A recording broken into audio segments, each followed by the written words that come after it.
dans les années 92, quand je prenais le risque de l'emploi au Cameroun pour travailler, on se demandait bien sûr de cela ici.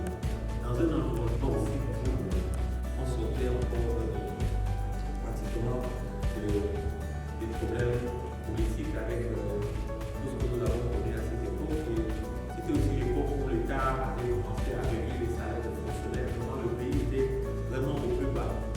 Et j'ai commencé dans cet environnement. Je pense que c'est peut-être avoir commencé aussi par dans des conditions les plus difficiles qui m'ont rendu peut-être un peu plus rude, plus prompt à pouvoir suivre dans cet environnement difficile. Ce que je veux dire vraiment, c'est que il faut simplement être très persévérant, parce que le succès passe par là. Maintenant que vous avez choisi d'aller à l'école, je pense que vous avez choisi la bonne voie. J'ai envie de dire, c'est pas parce que nous sommes dans les lycées, je pense que vous avez aussi choisi une bonne université. Je ne suis pas administrateur du lycée, je ne suis pas actionnaire non plus, mais je pense que vous avez choisi une bonne université parce que j'ai le sentiment que c'est une université qui forme bien, qui forme très bien. J'ai aujourd'hui dans mon entreprise quelques personnes qui sont venues des lycées, qui travaillent avec nous et moi je leur donne entièrement satisfaction. Nous en rejoignons about how to become an entrepreneur. I'm going to use my experience because that's the best way I can really explain this to you. I came here with some few points for you guys. The first point, you have to believe in your machine. I would love to say believe in yourself, but I would like to use machine. Believe in your machine. The reason why I say believe in your machine is that out of my experience I discovered that humans are like machines. And if you program, if you keep doing something, you program a machine, after some time the machines adapt to that and start doing it very well, right? Yeah, so you have to really believe in yourself, because if you don't believe in yourself, you're not going to be able to overcome challenges and obstacles. But if you believe in yourself, every day you tell yourself, I can do this, I can do this, I can do this. You keep reminding yourself every day that, oh, you can do this. So when you meet obstacles, you're always ready, you're always able to overcome them. So you have to first of all believe in yourself, believe in that machine that is in you, that's ready to do the job. You have to believe in that. If you don't believe in it, anywhere you find difficulties, you will always back down or give up. And you know, to become an entrepreneur, giving up is not the best. So the second point, you have to write down your vision. You have to be able to write down. And you know, most times people are so sluggish in writing down your visions. But you have to be able to write down what you want, your ideas. You have to be able to write it every single day. Because like the machine I told you guys, you're just reprogramming that machine. Because when you keep writing it down, you keep reminding yourself, I have this idea, I have this one. And then your subconscious keeps telling you, what are you supposed to do to get this? So you always find yourself doing what you have to do to get the ideas going. But if you don't write them down, you just think of them, you're going to forget. Because you have a lot of distractions every day. When you wake up from sleep, 09, you have a lot of distractions. Then you find 1 hour or just 30 minutes writing down your ideas down. It's going to really, really help you. Si vous n'êtes pas capable, peu importe le domaine dans lequel vous êtes, vous prévoyez de vous lancer, ou que vous avez déjà commencé à faire, si vous n'apportez pas une réelle valeur ajoutée par votre action, en réalité, vous ne faites rien. Vous êtes juste une personne parmi tant d'autres. Et ne soyez pas surpris, en fait, au final, vous n'arrivez à quasiment rien.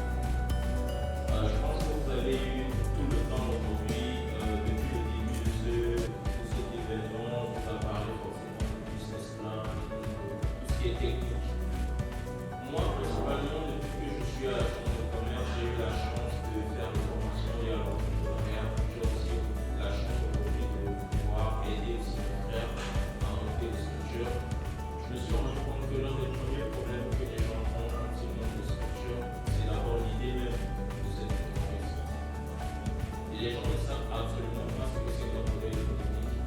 Ils n'arrivent même pas à structurer de manière sérieuse, organisée et scientifique leurs idées. Et veulent à la fin que leur structure soit pérenne, qu'elle ait une valeur et qu'elle dépasse les autres. En réalité, si votre idée même à la base n'est pas pertinente, je ne vois pas trop ce que vous allez pouvoir faire. Deuxièmement, il y a une question de culture. Vous n'êtes pas très culturé. Aller à l'école, c'est bien. Être éduqué, c'est très bien. Mais être cultivé, c'est mieux. Tous les entrepreneurs que vous allez voir ici ont une culture immense. Cela veut dire pourquoi vous ne vivez pas en face de vous. Vous vivez dans un environnement où les choses évoluent, où les choses changent tout le temps, où les gens s'améliorent, où les gens créent des choses. Vous devez chacun, tout autant que vous êtes ici, de rester informé sur ce qui se passe autour de vous. Quand je me suis lancé en entrepreneuriat, à l'époque, j'avais au fond de moi cette envie, cette ambition de devenir entrepreneur. Je ne savais pas exactement ce que ça devait donner. Mais tout comme chacun d'entre vous ici, je disais, peut-être qu'en devenant entrepreneur, je vais réussir mieux ma vie. Parce que souvent on fait un choix parce qu'on se dit on va mieux réussir.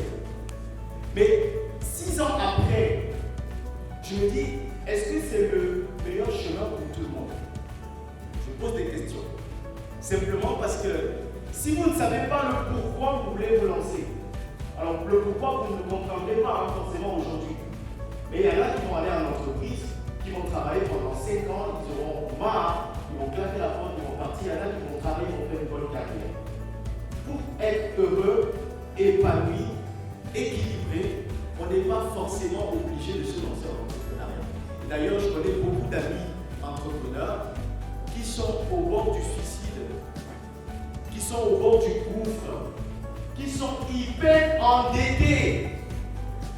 J'en connais qui ont vendu leurs locaux, qui ont déménagé, qui sont allés dans d'autres pays se relever. C'est des choses qu'on ne dit pas. L'entrepreneuriat, on communique sur les success, ceux qui ont réussi. C'est le 1%, c'est ceux-là dont on communique. Mais on ne communique jamais sur tous ceux qui, au quotidien, tombent et sont à genoux face à la difficulté. Aujourd'hui, quelle est notre ambition quand on vient ici dans cette conférence? Alors c'est déjà très difficile, avant 10 minutes, je dois vous laisser quelque chose dans 10 minutes, parce que le plus important, je passe avant les ateliers. Aujourd'hui, vous voulez vous lancer en entrepreneuriat. Tout à l'heure, récemment, je faisais une conférence sur guider le salarié à entrepreneur, les étapes à franchir. La première des choses que j'ai d'abord dit aux jeunes, c'est que beaucoup parmi vous veulent se lancer en entrepreneuriat en fait par paresse. Alors, vous savez, quand quelqu'un va dans une entreprise, on l'embauche pendant 1 mois, 2 mois. Non seulement il est paresseux, il ne veut pas travailler. 2, quand il fait une faute, vous connaissez, il est sur son téléphone, il travaille, quand le patron vient tout de suite, il ouvre le fichier Excel. Quand on l'attrape et qu'on lui donne, on le renvoie au quartier, il va voir son pote, qu'est-ce qu'il lui dit? Il lui dit, mon frère, je dis, qu'est-ce qui se passe? Ce patron-là, il m'emmerde. On dit, mais qu'est-ce que tu as comme plan? Il me dit, cacher mon projet. Mais non, ce n'est pas une histoire de projet. Si vous voulez être un bon entrepreneur, quelqu'un qui va travailler, avoir du succès dans sa propre entreprise, vous devez être capable d'être d'abord un bon salarié. Un bon salarié, ça veut dire quoi? Ça veut dire que si on vous prend pour un poste, vous êtes un informaticien, venez vous asseoir dans un poste, vous devez être capable vous-même de diriger votre propre entreprise qui est vous-même.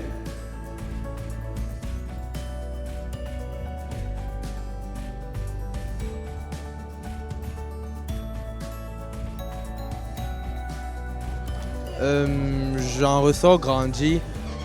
Bon, ils ont répondu à toutes nos questions, nos préoccupations et j'ai appris beaucoup de choses sur l'entrepreneuriat. J'ai notamment pris des notes. Bon, je me dis que maintenant j'ai une idée assez précise de ce que je peux faire exactement après mes années de formation et après mes années d'université. Donc c'était des professeurs, c'était des gens chevronnés qu'on a eu la chance de découvrir et c'était très plaisant de les avoir. C'était magnifique. Déjà, je m'attendais pas. Déjà que j'avais pas l'esprit d'entrepreneuriat et maintenant je peux miser. Bon, je suis maintenant à 80% sûr que je peux entreprendre et encourager aussi d'autres à entreprendre comme moi. Bon, j'ai été plutôt très surpris et j'ai eu la chance en fait d'éclairer en fait mes zones d'ombre parce que demain en fait dans 2 ans au plus tôt je vais être en fait une entrepreneuse dans le domaine de la négociation. Du coup, j'ai été très inspirée par ces messieurs, par les différents panels tout au long de cette semaine.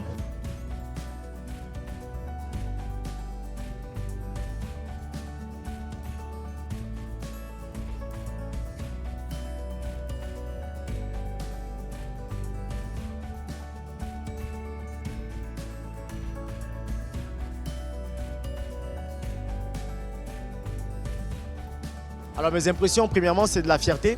J'ai beaucoup de fierté cet après-midi, premièrement parce que c'est un établissement dans lequel j'ai étudié ici.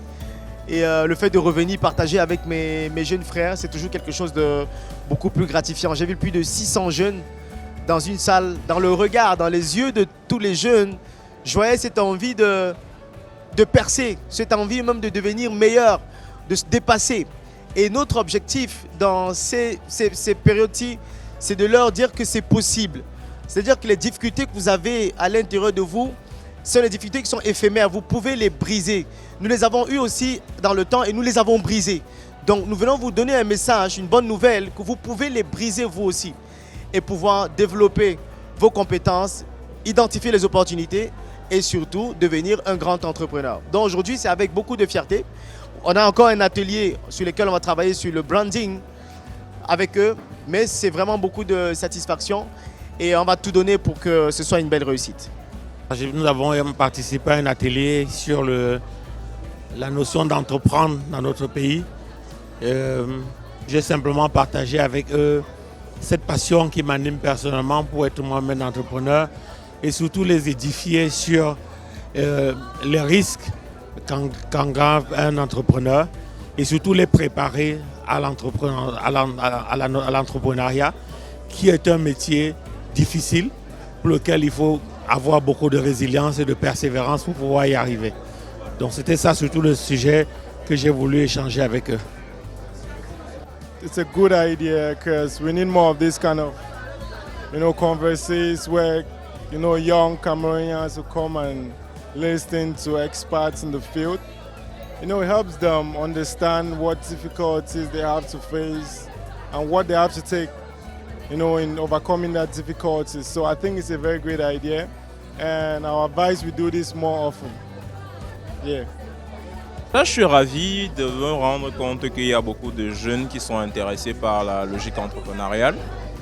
C'est un plaisir de toujours échanger avec nos petits frères, de prendre du temps, de leur expliquer certaines choses, de leur donner des conseils et de voir effectivement dans quelle mesure les accompagner pour ceux qui seront réellement dans le processus de création entrepreneuriale, générer du revenu, générer de la valeur ajoutée, mais bien entendu aussi leur faire part de tous les accompagnements à disposition de la part de l'État et des pouvoirs publics à leur intention, bien entendu. Merci.